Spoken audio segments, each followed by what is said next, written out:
দ্বিতীয় দৃশ্য। সময় ২রা জুলাই। স্থান জাফরাগঞ্জের কয়েতখানা। চরিত্রবৃন্দ মঞ্চে প্রবেশের পর্যায় অনুসারে কারা প্রহরী, সিরাজ, মিরন, মোহাম্মদী বেগ। প্রায় অন্ধকার কারাকক্ষে সিরাজদৌল্লা।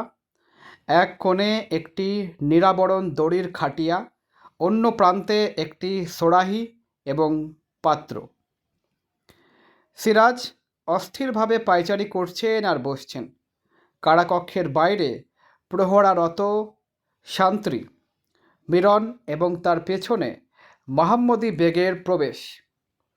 তার দুই হাত বুকে বাঁধা, ডান হাতে নাতি দীর্ঘ মোটা লাঠি। প্রহরী দরজা খুলতেই কামরায় একটুখানি আলো প্রতিফলিত হলো।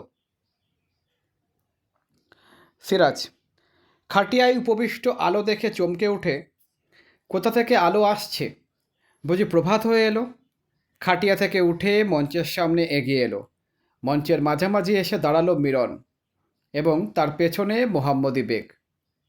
সিরাজ মোনাজাতের ভঙ্গিতে হাত তুলে, এ প্রভাত শুভ হোক তোমার জন্যে লুৎফা, শুভ হোক আমার বাংলার জন্যে, নিশ্চিত হোক বাংলার প্রত্যেকটি নরনারী আলহামদুলিল্লাহ। মিরন আল্লাহর কাছে মাপ চেয়ে নাও শয়তান। সিরাজ চমকে উঠে, মিরন তুমি এ সময় এখানে? আমাকে অনুগ্রহ দেখাতে এসেছো না পীড়ন করতে? মিরন তোমার অপরাধের জন্য নবাবের দণ্ডাজ্ঞা শোনাতে এসেছি। সিরাজ নবাবের দণ্ডাজ্ঞা? মিরন বাংলার প্রজাসাধারণকে পীড়নের জন্য, দরবারের পদস্থ আমির ওমরাওদের মর্যাদাহানির জন্যে, বাংলাদেশে ইস্ট ইন্ডিয়া কোম্পানির আইনসঙ্গত বাণিজ্যের অধিকার ক্ষুণ্ণ করবার জন্যে, অশান্তি এবং বিপ্লব সৃষ্টির জন্যে তুমি অপরাধী। নবাব জাফর আলী খান এই অপরাধের জন্য তোমাকে মৃত্যুদণ্ড দিয়েছেন। সিরাজ মৃত্যুদণ্ড? জাফর আলী খান স্বাক্ষর করেছেন?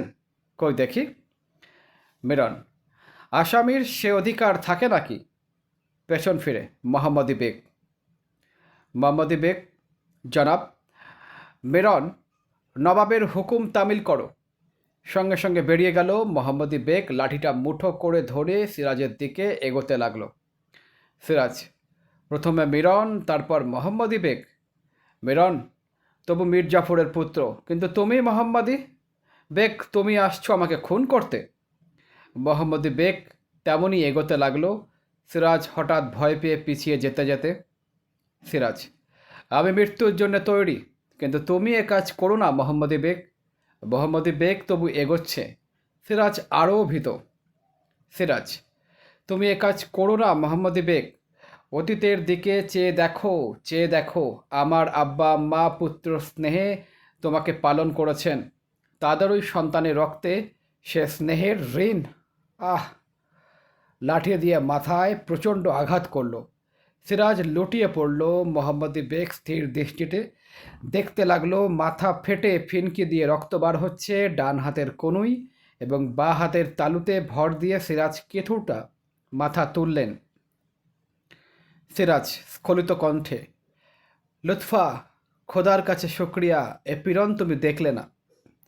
মোহাম্মদী বেগ লাঠি ফেলে, খাপ ছেড়ে, ছোড়া খুলে সিরাজের লুণ্ঠিত দেহের ওপরে ঝাঁপিয়ে পড়ল এবং তার পিঠে পরপর কয়েকবার ছোড়ার আঘাত করল। সিরাজের দেহে মৃত্যুর আকুঞ্চন। মোহাম্মদী বেগ উঠে দাঁড়ালো। সিরাজ ঈষৎ মাথা নাড়বার চেষ্টা করতে করতে মৃত্যু নিস্তেজ কণ্ঠে, লা ইলাহা ইল্লাল্লাহ। মোহাম্মদী বেগ লাথি মারল। সঙ্গে সঙ্গে সিরাজের জীবন শেষ হলো। শুধু মৃত্যুর আক্ষেপে তার হাত দুটো মাটি আঁকড়ে ধরবার চেষ্টায় মুষ্টিবদ্ধ হয়ে কাঁপতে কাঁপতে চিরকালের মতো নিষ্পন্দ হয়ে গেল। মোহাম্মদী বেগ উল্লাসের সঙ্গে হা হা হা